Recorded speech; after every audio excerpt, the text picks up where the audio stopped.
Assalamualaikum warahmatullahi wabarakatuh. Nama saya Haikal Muhammad Zikri dengan NPM 2310101061,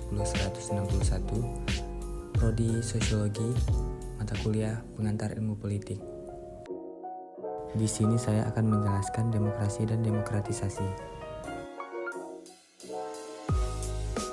Dalam sejarah perkembangan demokrasi, ide tentang pemerintahan demokratis untuk pertama kali muncul di Yunani. Lebih tepatnya lagi pada masa Yunani kuno.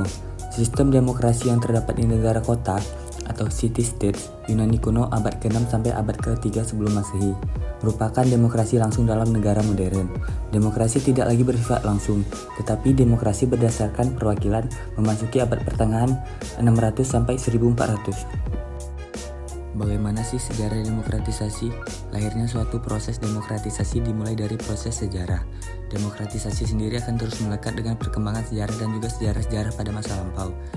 Perkembangan nasionalisme pada abad ke-18 dan semakin berkembang pada abad ke-19 awal. Dari munculnya nasionalisme yang mendorong lahirnya demokrasi, sehingga demokratisasi akan terjadi pada negara-negara yang mengganti sistem pemerintahannya. Demokrasi itu apa? Demokrasi adalah pemerintahan dari rakyat, oleh rakyat, dan untuk rakyat. Definisi demokrasi sendiri ialah rakyat pemegang kekuasaan tertinggi. Demokrasi yang berasal dari kata demos dan kratos berarti pemerintahan dari rakyat, untuk rakyat, dan oleh rakyat. Definisi demokratisasi itu apa sih?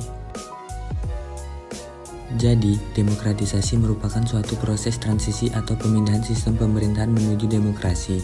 Contohnya, suatu negara memiliki sistem pemerintahan kerajaan. Seiring berkembangnya dunia dan berjalannya waktu, sistem pemerintahan kerajaan tersebut akan diganti dengan sistem demokrasi. Pemindahan sistem pemerintahan tersebut yang disebut dengan demokratisasi. Demokrasi di Indonesia terbagi ke dalam 3 fase. Yang pertama ada demokrasi parlementer.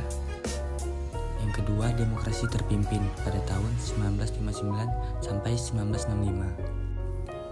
Yang ketiga, demokrasi Pancasila era reformasi 1998 sampai sekarang. Demokrasi di Indonesia memiliki 2 pembagian. Yang pertama ada demokrasi langsung. Demokrasi langsung yaitu pemilihan caleg yang dipilih langsung oleh rakyat melalui pemilihan umum. Berikut ini adalah contoh demokrasi secara langsung. Di sini, rakyat bebas memilih para calon-calon legislatif. Yang kedua, ada demokrasi tidak langsung. Demokrasi tidak langsung adalah pemilihan yang keputusannya secara mutlak diambil langsung dari kebijakan pemerintah. Nah, ini adalah contoh demokrasi secara tidak langsung, karena segala keputusan yang diambil bukan ditentukan oleh rakyat, tetapi diwakilkan oleh wakil rakyat.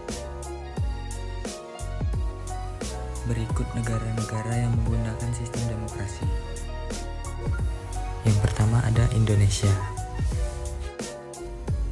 Indonesia menganut sistem-sistem demokrasi Pancasila karena asas-asas Pancasila sangat berperan penting dalam aspek kehidupan masyarakat. Yang kedua, Amerika Serikat. Amerika Serikat bisa dibilang sebagai contoh negara demokrasi paling populer di dunia. Karena tiap pemilihan umum, Presiden Amerika selalu menjadi sorotan dunia. Amerika memiliki jumlah penduduk terbanyak ketiga di dunia dan menjadi salah satu negara demokrasi terbesar di dunia. Yang ketiga ada Jepang. Jepang masuk ke dalam 5 besar negara yang menganut demokrasi terbesar di dunia. Fakta negara ini berada di kawasan Asia Timur, sedangkan ibu kotanya adalah Tokyo. Jepang mendapatkan nilai 7,99 dalam indeks demokrasi dunia yang menjadi indikator contoh negara demokrasi. Yang keempat ada Filipina. Negara demokrasi di Asia Tenggara selain Indonesia yaitu Filipina. Negara ini merupakan negara kepulauan dan beribu kota di kota Manila.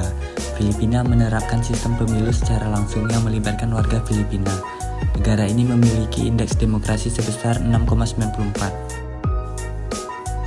Sekian video tentang demokrasi dan demokratisasi.